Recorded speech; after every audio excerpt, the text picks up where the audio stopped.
Hello, I'm Ron Strickland. This webcast is one of a series in which I'm providing some brief lectures and commentaries on the readings for the courses I teach in literary and cultural studies. In this installment, I'm going to say some things about F. Scott Fitzgerald's novel, The Great Gatsby. One of the most distinctive features of The Great Gatsby is the narrative voice that Fitzgerald develops for telling the story. You may recall that in John Dos Passos' The Big Money, which treats some similar themes to those treated in The Great Gatsby, Dos Passos resists giving the reader a reliable perspective from which to evaluate the relative merits of the different characters in the novel. In The Great Gatsby, Fitzgerald uses a first-person narrator, Nick Carraway, who in some ways seems to be superior to the characters that he describes, but tainted by his associations with the rich and decadent society of which he is a part. Let's consider an example of how Fitzgerald establishes Nick as a somewhat but not completely reliable character. Immediately on the first page, Fitzgerald begins with Nick's voice. Nick saying, "In my younger and more vulnerable years, my father gave me some advice that I've been turning over in my mind ever since. Whenever you feel like criticizing anyone, he told me, just remember that all the people in this world haven't had the advantages that you've had." As we'll see in the novel, this advice applies directly to understanding Gatsby's aspirations. It gives us some criterion by which to measure the difference between Gatsby and these people who have inherited their wealth. It also establishes Nick as someone who is a decent human being, not simply egotistical and arrogant and smug like so many of the rich people he associates with. But then on the second page, we have this view of Nick contradicted to some extent.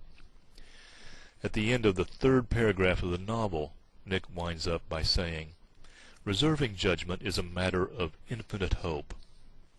I am still a little afraid of missing something if I forget that, as my father snobbishly suggested, and I snobbishly repeat, a sense of the fundamental decencies is parceled out unequally at birth." Now, this is kind of interesting to me, and it's one example of many of the somewhat critical and ethical ambivalence of Nick's character.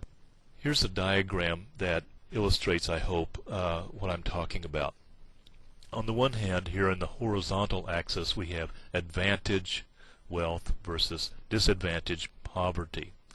And in Nick's first statement about some people having more advantages than others, he seems to recognize the different advantages some people have at birth, and seems to have a generous, humane attitude toward the foibles or the weaknesses of people who don't have those advantages at birth.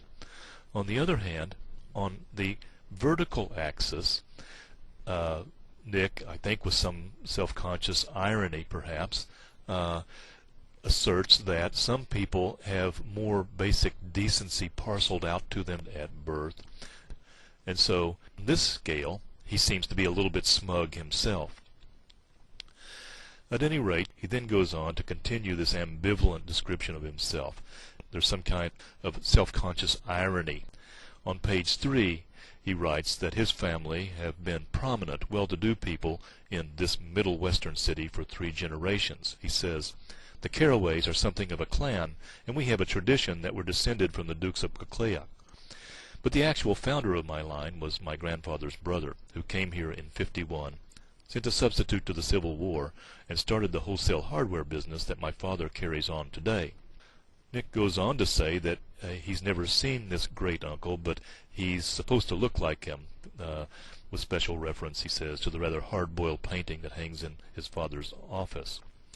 So there's this kind of opposition between the nostalgic and no doubt bogus attribution of the ancestry of Nick's family and the more realistic and the more immediate provenance of the family that is coming from this great uncle who came to the Midwest just before the Civil War, who sent a substitute to the Civil War for himself, started a wholesale hardware business and got rich that way.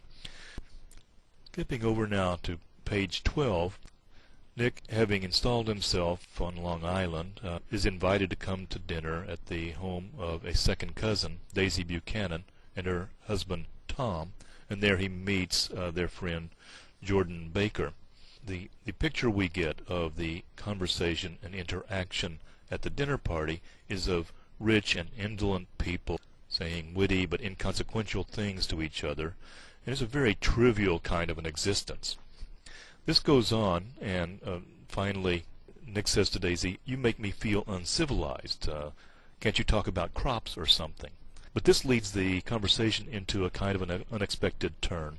Tom breaks out suddenly with the exclamation, "Civilization's going to pieces."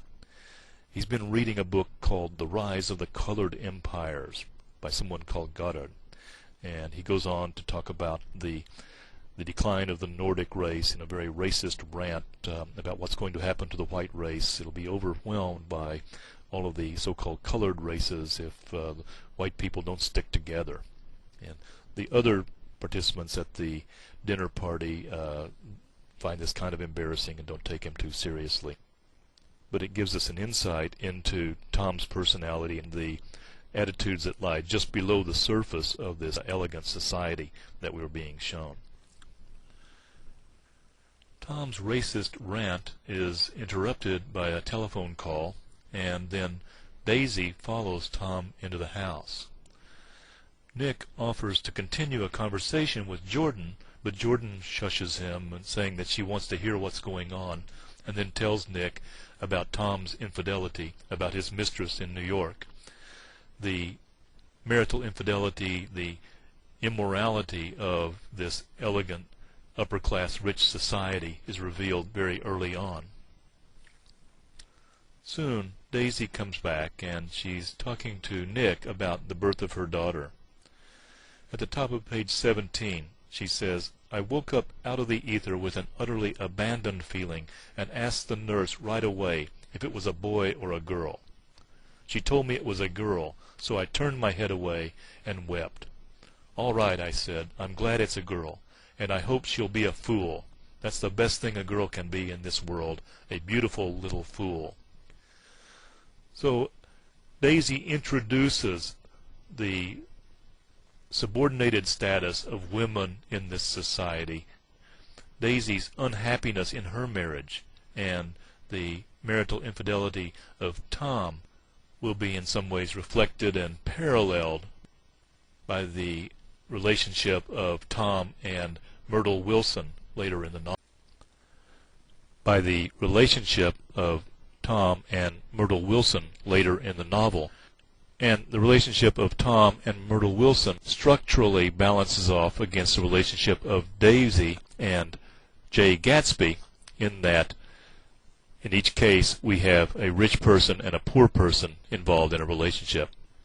In all of this, Nick remains a sort of detached observer.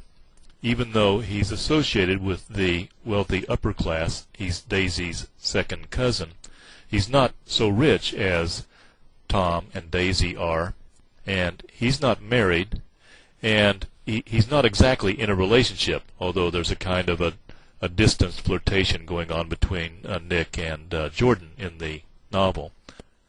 All of these things give him a kind of a distance perspective from which to evaluate the actions and the motives of the other characters in the novel.